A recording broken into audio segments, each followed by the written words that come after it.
সারাদিন পর যখন একসাথে হই তখন দুইজনের যত মনের গল্প আছে সব শেয়ার করি। একসাথে হতে না হতে আবারও দূরে যাওয়ার গল্প। মেয়েকে পাশের সিটে ঘুমিয়ে দিয়ে নিজে ড্রাইভ করে আবারও শ্বশুরের গ্রামের বাড়িতে আসলাম। শ্বশুর বাড়ি এসে একটা বার নিজের ঘরে গিয়ে সময় কাটানোর সময় পেলাম না। ওর মেয়েরা চলে যেতে হচ্ছে আবারও গ্রামে। যেহেতু আমরা রাতের বেলা রওনা হব রাজশাহী থেকে সিংড়া, তাই বাড়ির কিছু কাজ সেরেই বের হব। বাসার সবাই চলে গেছে গ্রামে, কারণ গ্রামে জালসা হবে। আমার শ্বশুর আব্বু শুধু বাড়িতে থাকবে এন্ড আমরা তিনজন মিলে রওনা হব। বাকি সবাই চলে গেছে আগে। যাওয়ার আগে আমার ড্রয়িং রুমের সোফাতে একটা নতুন কাভার লাগিয়ে দিয়ে যাব। কাপড়ের মান অনেক হাই কোয়ালিটির, কারণ এগুলো তুর্কির অরিজিনাল সোফার কাভার। শুধু সোফার কাভার নয়, ডাইনিং টেবিল, চেয়ার সবগুলোর ম্যাচিং করে নিয়েছি। এই কাভার গুলো পরালে যেমন সুন্দর লাগে ঠিক তেমনি আপনার চেয়ার টেবিলে যদি ফাটা ছেঁড়া দাগ থাকে, রং ভরে থাকে, সেগুলোও ঢেকে যাবে। সাথে আপনার ঘরে সৌন্দর্য বাড়াবে। এ আর হোম টেক্সটাইল ফেসবুক পেজ থেকে আমরা এই সোফার কাভার গুলো নিয়েছিলাম। পেজটা আমার ভিডিও ডেসক্রিপশনে মেনশন করা আছে, অবশ্যই চেক করে নেবেন। বাপের বাড়ি থেকে মাত্র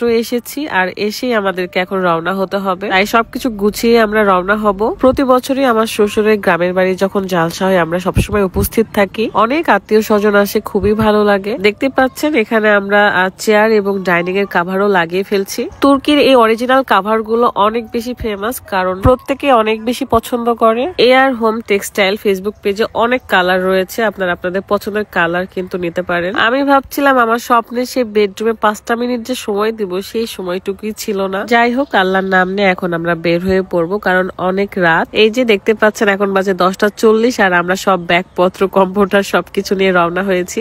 শীতের সময় আমরা সবসময় কম্পিউটার সাথে করে নিয়েই যাই। ভাগ্যে সবসময় আমার এই রাতের বেলায় ড্রাইভ করতে হয়, দিনের বেলা খুবই কম পাই। তবে রাতের বেলা ড্রাইভ করতে ভালোই লাগে, কিন্তু শীতের সময় তো অনেক বেশি কুয়াশা ছিল। আমার বাবার বাড়িতে আমি অনেক বড় একটা ইচ্ছে পূরণ করে এসেছি, সেটার ভিডিওগুলো নেক্সট টাইম দিব। যেহেতু তাড়াহুড়ো করে গ্রাম থেকে বাড়িতে চলে আসলাম, তাই ওইগুলো শেয়ার করার মতো সময় পেলাম না। জাস্ট আপডেট আপনাদেরকে জানিয়ে রাখলাম। যেহেতু আমার ঠান্ডা লাগছে আর আমি ড্রাইভ করছিলাম, তাই ধীরে সুস্থে যাচ্ছিলাম।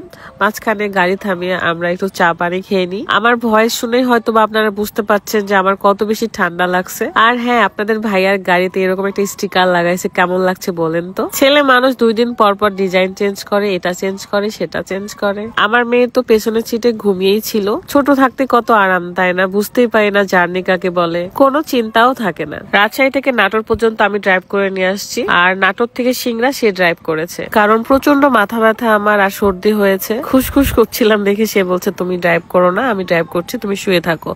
সো সেভাবেই পৌঁছাই গিয়েছে আলহামদুলিল্লাহ। এটা পরদিন সকালবেলার কথা। আমার মেয়ে জালসার দোকান থেকে এত এত জিনিস নিয়েছে যে বলার বাহিরে। ওর সব দাদারা চাচারা ওকে অনেক কিছু নিয়ে দিয়েছে। সো এসব দেখে আমার ভালোই লাগে। আমার মেয়েকে কেউ ভালোবাসলে আমার ভীষণ ভালো লাগে। আর তাদেরই রক্ত, তারা তো দেখবে, খুবই স্বাভাবিক। আজকের মতো বিদায় নিচ্ছি। সবাই ভালো থাকবেন, সুস্থ থাকবেন। আল্লাহ হাফেজ, আসসালামু আলাইকুম।